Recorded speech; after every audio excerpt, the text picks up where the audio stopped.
അങ്ങനെ അതേ ഞാനും തേജും കൂടിയിട്ട് ഇതേ അവന് സ്കൂളിലേക്കുള്ള ബുക്കും കാര്യങ്ങളൊക്കെ കവർ ചെയ്യാനുള്ള പ്ലാനിലാണ് കേട്ടോ. അപ്പോൾ അതെ പുതിയതായതുകൊണ്ട് തന്നെ തേജുവിന് ഭയങ്കര ഇൻട്രസ്റ്റ് ആട്ടോ. അതിപ്പോൾ തേജുവിന് മാത്രമല്ല ഏത് കുട്ടികൾക്കായാലും സ്കൂൾ തുറക്കുമ്പോൾ തലേന്ന് ചെറിയ സന്തോഷം ഉണ്ടാവും. വേറെ ഒന്നല്ല, അവരുടെ പുതിയ ബാഗും കൊടയും ബുക്കും അതുപോലെ തന്നെ എല്ലാതും കൂടി കാണുമ്പോൾ അവർക്കൊരു ആവേശം കൂടുതലല്ലേ. അതേ ഒരു ആവേശമായിട്ട് ഇപ്പോൾ തേജുവിൻ്റെ നമ്മളിവിടെ കാണണത്. LKG പോയിട്ട് ഫ്രണ്ട്സൊക്കെ ഓൾറെഡി അവനുള്ളതുകൊണ്ട് തന്നെ അവരതിനതൊക്കെ കാണിക്കാനുള്ള ഇൻട്രസ്റ്റ് വല്ലാണ്ടുണ്ട് കേട്ടോ. പൗച്ചും കാര്യങ്ങളൊക്കെയാണ് കൂടുതൽ കാണിക്കാൻ ഇഷ്ടം.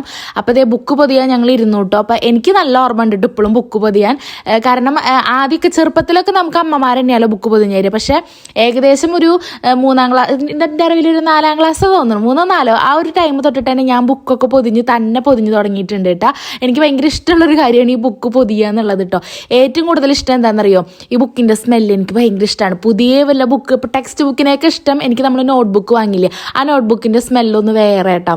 ഇഷ്ടപ്പെടാത്തവരുണ്ടാവും, പക്ഷെ എനിക്ക് ഭയങ്കര ഇഷ്ടമാട്ടോ ഒരു ഫ്രഷ് സ്മെല്ല് വരുന്നത്. അതേപോലെ അങ്ങനെ ഇഷ്ടമുള്ളവരുണ്ടെങ്കിൽ ഒന്ന് കമൻറ്റ് ചെയ്തോളൂ കേട്ടോ, അറിയാനുള്ള ഒരു ആഗ്രഹം കൊണ്ടാണ്. അങ്ങനെ എല്ലാ ബുക്കും പൊതിഞ്ഞ് കഴിഞ്ഞാൽ നെക്സ്റ്റ് സ്റ്റെപ്പ് എന്താ, നെയിം സ്ലിപ്പ് ഒട്ടിക്കുക, അതുപോലെ നെയിമും കാര്യങ്ങളൊക്കെ എഴുതുക. അപ്പോൾ നെയിം സ്ലിപ്പും കാര്യങ്ങളൊക്കെ നമുക്ക് ഒരു ഇൻസ്റ്റാഗ്രാം പേജിൽ നിന്ന് 1-2 ഇൻസ്റ്റാഗ്രാം പേജിൽ നിന്ന് കൊളാബിനായിട്ട് അയച്ചിട്ടുണ്ടായിരുന്നു കേട്ടോ. അപ്പോൾ അതൊക്കെയാണിത്. അപ്പോൾ അതൊന്നും നമുക്ക് വാങ്ങേണ്ടി വന്നിട്ടില്ല കേട്ടോ. അപ്പോൾ ബുക്കൊക്കെ പൊതിഞ്ഞ് കണ്ടപ്പോൾ തന്നെ തേജുവിന് ഭയങ്കര സന്തോഷമായി കേട്ടോ.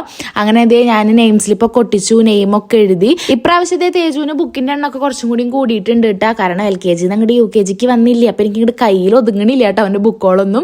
അങ്ങനെ ഇതെല്ലാം നമ്മൾ പൊതിഞ്ഞ് സെറ്റാക്കിട്ടോ. അപ്പോൾ ബാക്കി നെയിം സ്ലിപ്പും അതുപോലെ തന്നെ നമ്മുടെ സ്റ്റാപ്ലെയറും കാര്യങ്ങളൊക്കെ അതേ മാറ്റി ഒതുക്കി എടുത്ത് വെക്കുക കേട്ടോ. പിന്നെ നമ്മളൊക്കെ മാറ്റിയിട്ട് അവിടെയൊക്കെ ക്ലീൻ ആക്കിയിട്ടോ. ബാക്കി കടലാസും വേസ്റ്റും ഒക്കെ ഇതേ ഞങ്ങൾ പറക്കി കൂട്ടി എടുക്കാനായിട്ടാണ് നോക്കണത്. തേജ് ഇതേ സോഫയുടെ അടിക്കൊക്കെ പോയിണ്ടോന്നാണ് ഈ കുമ്പിട്ട് നോക്കണത് കേട്ടോ. അങ്ങനെ അതൊക്കെ എടുത്തിട്ട് ഇതേ നമ്മൾ നേരെ നമ്മുടെ വേസ്റ്റ് ബാസ്ക്കറ്റിൽ കൊണ്ടിട്ടു കേട്ടോ. നിറഞ്ഞിരിക്കുന്നു വേസ്റ്റ് ബാസ്ക്കറ്റൊക്കെ. പിന്നെ അതേ അതൊക്കെ എടുത്തിട്ട് നമ്മൾ തേജപ്പൻ്റെ പുതിയ സ്റ്റഡി ടേബിളിൽ ഇത് ഒതുക്കി വെക്കുക കേട്ടോ. അപ്പോൾ ആരോ കമൻറ്റിൽ ഞാൻ 2-3 വട്ടം കണ്ടു സ്റ്റഡി ടേബിളിൻ്റെ റിവ്യൂ ചെയ്യുമെന്ന് പറഞ്ഞിട്ട്. ഇത് നമ്മൾ ഷോപ്പിൽ നിന്ന് പട്ടാമ്പി ഏതോ ഷോപ്പിൽ നിന്ന് വാങ്ങിയതാണ്. നമ്മൾ നോർമലി കുറച്ച് ചെറുത് നോക്കിയിട്ടാണ് വാങ്ങിയത്. വലിയ സ്റ്റഡി ടേബിളൊക്കെ ഉണ്ട് കേട്ടോ. അപ്പം നമ്മൾ ഇവൻ്റെ പ്രായത്തിനനുസരിച്ചിട്ടുള്ള സ്റ്റഡി ടേബിളാണ് വാങ്ങിയത്. അത്യാവശ്യം നമ്മുടെ തേജുവിന് പഠിക്കാനുള്ള സാധനങ്ങളൊക്കെ ഇതിൽ ഒതുക്കി വെക്കാൻ പറ്റുന്നുണ്ട് കേട്ടോ. വലിയ കുഴപ്പമൊന്നുമില്ല. റേറ്റ് വന്നിട്ട് 2500 സംതിങ് എങ്ങാണ്ടാ വന്നത് തോന്നുന്നു കേട്ടോ. അപ്പോൾ എന്തായാലും ഇന്നത്തെ വീഡിയോ ഇത്രയുള്ള അടുത്ത വീഡിയോയിൽ കാണാം കേട്ടോ. ബൈ.